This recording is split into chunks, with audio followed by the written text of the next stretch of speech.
¿A dónde se dirige el mundo en el 2026? ¿Llegará la paz perdurable al Medio Oriente? ¿O se verá sumido junto con el resto del mundo en un genocidio inimaginable? Hay cosas que escapan a nuestro control, así que ya sea paz o guerra. Mi pregunta hoy es, ¿dónde estará usted al final del 2026? Nadie puede predecir el futuro de ninguno de nosotros con precisión. Podemos planificar nuestras vidas, pero lo inesperado no solo puede ocurrir, sino que ocurre. Pero hay cosas con las que podemos contar y planificar. ¿Sabía que cerca del 30% de la Biblia está dedicada a la profecía? Y basado en la historia, si la Biblia dice que va a ocurrir, ocurrirá. En este programa del Mundo de Mañana, repasaré 3 tendencias que recomendé a principios del 2025 y añadiré 2 más. Pero primero permítame aclarar que no soy profeta, ni nadie más en el Mundo de Mañana es profeta. Sin embargo, podemos leer las profecías registradas en la Biblia, y al observar las señales que dan, podemos tener una idea general de cuándo se cumplirán estas profecías. A principios del año pasado presenté 3 tendencias. Según la Biblia, estas cosas sucederán. No es cuestión de si ocurrirán, sino cuándo. La primera que presenté fue estar atentos a un resurgimiento mundial del cristianismo falso. ¿Por qué diríamos esto cuando la religión, en especial la cristiana, ha estado en declive durante décadas? Se dice que las ventas de Biblias y la asistencia a la iglesia han subido desde el asesinato de Charlie Kirk, pero no es lo que estoy describiendo aquí. Las predicciones del mundo de mañana no se basan en encuestas ni en la dirección que sopla el viento, sino en lo que nos dice la Biblia. Y lo que la Biblia nos dice es que habrá una figura religiosa carismática, obradora de milagros, que engañará a cientos de millones. Note que dije un resurgimiento del cristianismo falso. El cristianismo falso no es de hecho un fenómeno del tiempo del fin, ya que la Escritura revela que comenzó muy temprano en el primer siglo. Jesús y sus apóstoles advirtieron esto, pero pocos toman en serio las advertencias. El apóstol Pablo reprendió a la iglesia de Corinto por dejarse engañar en las doctrinas más básicas. Segunda de Corintios 11, versículos 3 y 4.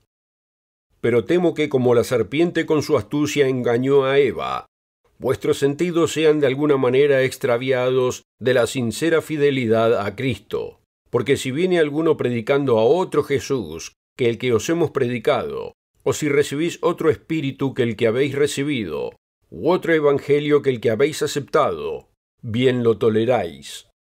Él continuó diciendo que Satanás tiene sus ministros, y estos no son los que dicen representar al diablo, sino los que dicen representar a Cristo. Véalo en el versículo 13. Porque estos son falsos apóstoles, obreros fraudulentos, que se disfrazan como apóstoles de Cristo. Y no es maravilla porque el mismo Satanás se disfraza como ángel de luz. Así que no es extraño si también sus ministros se disfrazan como ministros de justicia, cuyo fin será conforme a sus obras. Judas, el medio hermano de Jesús, declaró que había quienes convertían la gracia de Dios en licencia para pecar. Judas, versículo 3. Porque algunos hombres han entrado encubiertamente, los que desde antes habían sido destinados para esta condenación, hombres impíos, que convierten en libertinaje la gracia de nuestro Dios, y niegan a Dios el único soberano, y a nuestro Señor Jesucristo. Y note esta advertencia dada por Jesús en Mateo 24. La primera señal que dio cuando se le preguntó sobre los tiempos del fin. Versículo 4. Mirad que nadie os engañe, porque vendrán muchos en mi nombre, o sea, hablando por él, diciendo yo soy el Cristo, diciendo que Jesús es el Cristo, y a muchos engañarán. Si bien el falso cristianismo ha existido desde el primer siglo, esta advertencia de Jesús explica la identidad del jinete del caballo blanco de Apocalipsis 6, el primero de los famosos 4 jinetes. El segundo, el tercero y el cuarto son fáciles de discernir, pero el primero ha sido universalmente mal interpretado. La mayoría de los comentaristas lo identifican con Cristo, o la iglesia que conquista para Cristo. Sin embargo, cuando compara la profecía del monte en Mateo 24, verá que la primera señal del fin será una falsa cristiandad. Estar atentos a un resurgimiento mundial del cristianismo falso.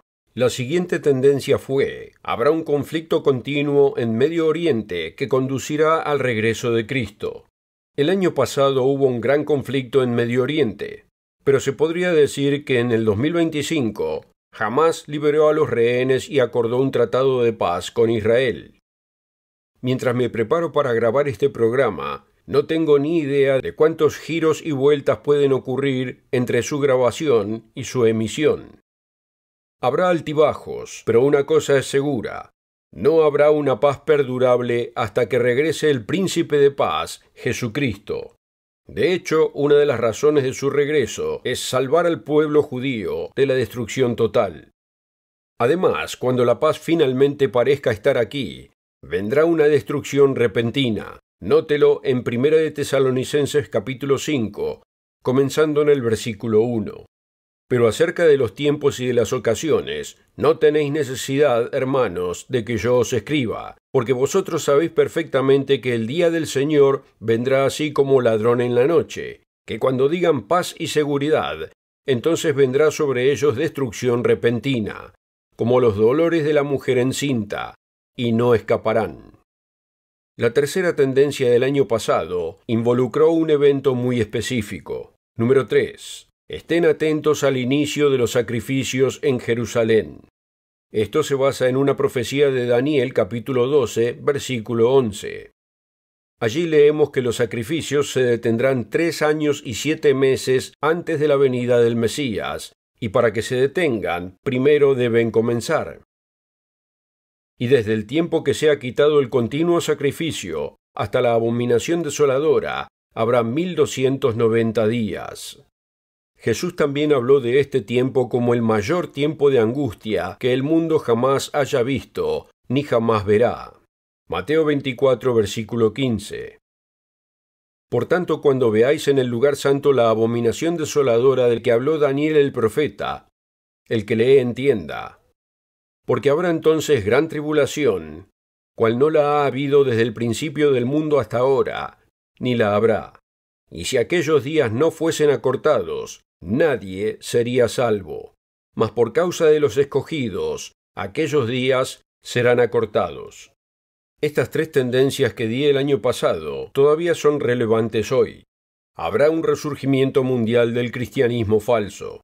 El conflicto continuará enfocado en Jerusalén, sin importar el hecho de un alto al fuego temporal. Y el continuo sacrificio será iniciado. Aunque el título de hoy es el 2026 y después, no podemos saber el momento exacto de los eventos de los tiempos del fin. Aunque cualquiera se da cuenta que nuestro mundo está en problemas. El anticristo del que hablé antes quizás no aparezca este año, pero no es descabellado pensar que irrumpirá en escena en los próximos años. Se predijo hace 2500 años que habría un Estado judío militarmente poderoso que controlaría Jerusalén durante los años previos al regreso de Cristo. Vea esta notable profecía en Zacarías capítulo 12, comenzando en el versículo 2. He aquí yo pongo a Jerusalén por copa que hará temblar a todos los pueblos de alrededor contra Judá, en el sitio contra Jerusalén.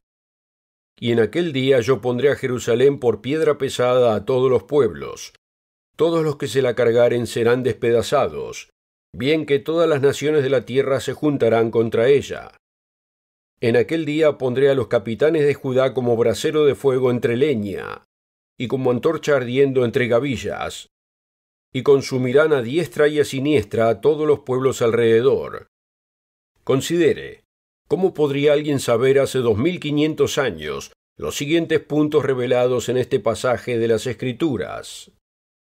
Jerusalén existiría. Sería el foco de problemas en la escena mundial. Habría un Estado judío controlando Jerusalén. Todas las naciones de la tierra estarían en contra del Estado judío.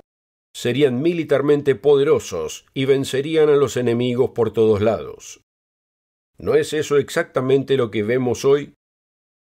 Además, Jacob, cuyo nombre fue cambiado a Israel, reunió a todos sus hijos y predijo lo que sería de ellos en los últimos días. Génesis 49, versículo 1. Eso fue hace más de 3500 años. ¿Y qué predijo para su hijo Judá, los judíos? Véalo en el versículo 9. Cachorro de león, Judá, de la presa subiste, hijo mío. Se encorvó, se echó como león, así como león viejo. ¿Quién lo despertará? Irán y sus representantes, Hamás y Hezbolá, habrían hecho bien en leer esto antes de despertar al león. Sin embargo, llegará un momento en que Jesús deberá regresar para salvar al pueblo judío del desastre, como se muestra en Zacarías 14, versículos 1 al 3. He aquí el día del Señor viene, y en medio de ti serán repartidos tus despojos, porque yo reuniré a todas las naciones para combatir contra Jerusalén, y la ciudad será tomada, y serán saqueadas las casas, y violadas las mujeres, y la mitad de la ciudad irá en cautiverio, mas el resto del pueblo no será cortado de la ciudad. Después saldrá el Señor y peleará con aquellas naciones, como peleó en el día de la batalla. Hasta ahora vimos 3 tendencias dadas a principio del año pasado. Ahora permítame agregar 2 más. Número 4. Esté atento a una Europa remilitarizada liderada por Alemania. Aquí en el mundo de mañana llevamos décadas advirtiendo sobre un resurgimiento militar en Europa, y muy en especial en Alemania. Ni los presidentes de Estados Unidos pudieron convencer a ese país, ni a otros, de que asumieran un papel más importante en la defensa de Europa. Pero el presidente ruso Putin lo logró en cuestión de horas, tras la invasión de Ucrania. ¿Quién hubiera pensado hace apenas un año que Alemania y otras naciones europeas aumentarían el gasto en defensa a un impresionante 5% del PBI? Aunque hoy esa es la trayectoria con la que la mayoría está de acuerdo. Y la velocidad con la que están incrementando el gasto militar y preparándose para la guerra es asombrosa. El pensamiento alemán quizás se resume mejor en las palabras del general Carsten Breuer, según informó la BBC. Rusia nos amenaza, Putin nos amenaza, tenemos que hacer lo que sea necesario para disuadirlo. Y advierte que la OTAN debe estar preparada para un posible ataque en tan solo 4 años. Y luego dijo: y cuanto antes estemos preparados, mejor. Los libros de Daniel y Apocalipsis revelan que un coloso militar y económico de 10 naciones surgirá en Europa en el tiempo del fin. En efecto, un imperio romano resurgido. Vea que solo los verdaderos siervos de Dios verán venir esto. Apocalipsis 17, versículo 8. La bestia que has visto era y no es, y está para subir del abismo e ir a perdición. Y los moradores de la tierra, aquellos cuyos nombres no están escritos desde la fundación del mundo en el libro de la vida, se asombrarán viendo la bestia que era y no es, y será. La gente se ha burlado de la idea de una Alemania remilitarizada, pero eso es lo que estamos viendo hoy. Si la Biblia dice que sucederá, sucederá. Esté atento a una Europa remilitarizada liderada por Alemania. Primera de Tesalonicenses 5 nos advierte que no nos dejemos llevar por la euforia de la falsa paz. Véalo en el versículo 1.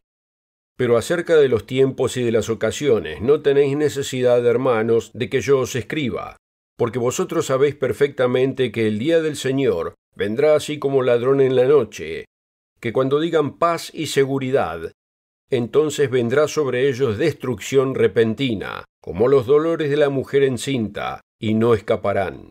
Ahora daré una quinta tendencia a tener en cuenta. Número 5. Los cristianos nominales seguirán las tradiciones por encima de la verdad. Jesús reprendió a los fariseos de su época justamente por esto. Acudieron a él quejándose de que sus discípulos no se lavaban ritualmente antes de comer. Esto no era una ley de Dios, sino una tradición de los ancianos. Vea la contundente respuesta de Jesús en Mateo 15, versículos 7 al 9.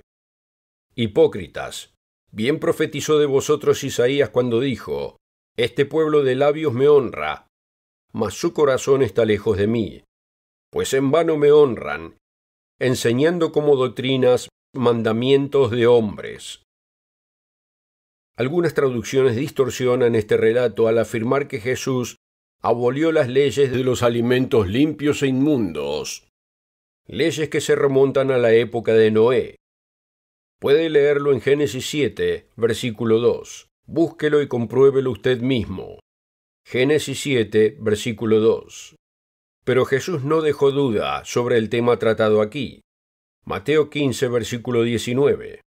Porque del corazón salen los malos pensamientos, los homicidios, los adulterios, las fornicaciones, los hurtos, los falsos testimonios, las blasfemias.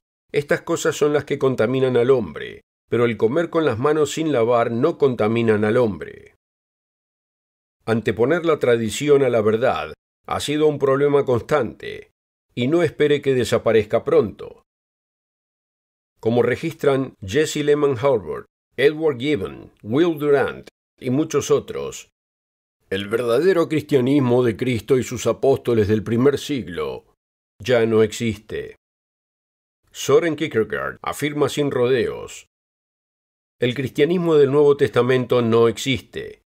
Lo que hay que hacer es arrojar luz sobre una ofensa criminal contra el cristianismo, extendida durante siglos, perpetrada por millones, con mayor o menor culpabilidad, mediante la cual, astutamente, bajo el pretexto de perfeccionar el cristianismo, han buscado poco a poco sacar a Dios del cristianismo, logrando que el cristianismo sea exactamente lo opuesto a lo que es en el Nuevo Testamento. Sin darse cuenta, la mayoría de los que dicen ser cristianos ya están inmersos en el espíritu del anticristo. ¿Cómo puede usted estar seguro que no será engañado por él? Aquí tiene 5 sugerencias. Número 1. Pida su copia gratuita de quién o qué es el anticristo. Es gratis y no tiene nada que perder y mucho por ganar, así que hágalo hoy mismo. Número 2. No lo guarde como un recuerdo. Ábralo y léalo. Vemos que muchos tienen buenas intenciones y piden la literatura, pero no todos se toman el tiempo de leerla. Un recurso sin abrir en su mesa no le servirá de nada, así que ábralo y léalo. Número 3. Ore para comprender y consulte las escrituras que se proveen. Como solemos decir aquí en el mundo de mañana, no nos crea solo porque lo decimos. Abra su Biblia y compruébelo usted mismo. Número 4. Haga preguntas que desafíen las tradiciones que le han transmitido. Por ejemplo, ¿por qué cree lo que cree? ¿Por qué el supuesto día más sagrado del calendario cristiano lleva el nombre de una diosa pagana de la fertilidad y se celebra con símbolos de fertilidad, huevos, conejos, lirios, etc.? Piénselo. ¿Tiene algún sentido? ¿Por qué se eligió la fecha del nacimiento del dios Sol Mitra para conmemorar el nacimiento de Jesús? Además, si Dios quería que celebráramos el nacimiento de Cristo, ¿por qué no aparece en las Escrituras? Además, ¿acaso los no convertidos, que ni siquiera han oído hablar de Cristo, van a sufrir en el infierno para siempre, como enseña la cristiandad tradicional? Es un castigo muy largo para alguien que nunca tuvo una oportunidad. La mayoría sigue las tradiciones familiares y nunca cuestiona su origen. Francamente, a la mayoría no le importa, pero debería. ¿Y a usted? Y por último, y lo más importante, número 5, ponga en práctica lo que aprende. Cuando la Biblia le dice que no adore a Dios como los paganos, ¿sigue usted practicando las costumbres y tradiciones paganas transmitidas por familiares y amigos? ¿O tiene el valor de ir contra la corriente y obedecer a Dios? Quizás su madre le haya preguntado: ¿solo porque tu amigo se tira a un precipicio, tú harás lo mismo? Buen consejo de mamá. Cuando Jesús dijo en Mateo 19:17, pero si quieres entrar en la vida, guarda los mandamientos, ¿le cree? ¿O le cree a su predicador que dice que no tiene que guardar los mandamientos? ¿Y qué hay de lo que escribió el apóstol Juan en su primera carta? Primera de Juan 2, versículos 4 al 6. El que dice yo le conozco y no guarda sus mandamientos, el tal es mentiroso, y la verdad no está en él. Pero el que guarda su palabra, en este verdaderamente el amor de Dios se ha perfeccionado. Por esto sabemos que estamos en él. El que dice que permanece en él, debe andar como él anduvo. Ahora entendemos que todos somos pecadores, y no podemos salvarnos por nuestras obras. Pero ¿significa eso que ya no es necesario guardar la ley de Dios que define el pecado? Comprendemos lo que escribió Judas, el medio hermano de Jesús, Judas, versículo 4.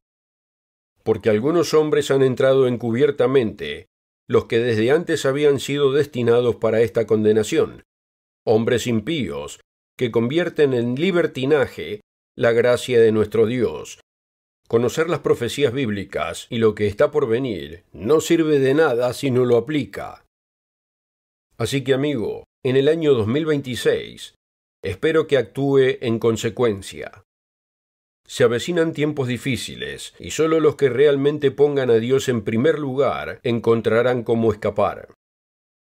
Gracias por seguirnos. Si le resultó útil, vea más contenido o suscríbase para mantenerse al día. Y si desea una guía de estudio gratuita, obténgala en elmundodemañana.org. Nos vemos la próxima.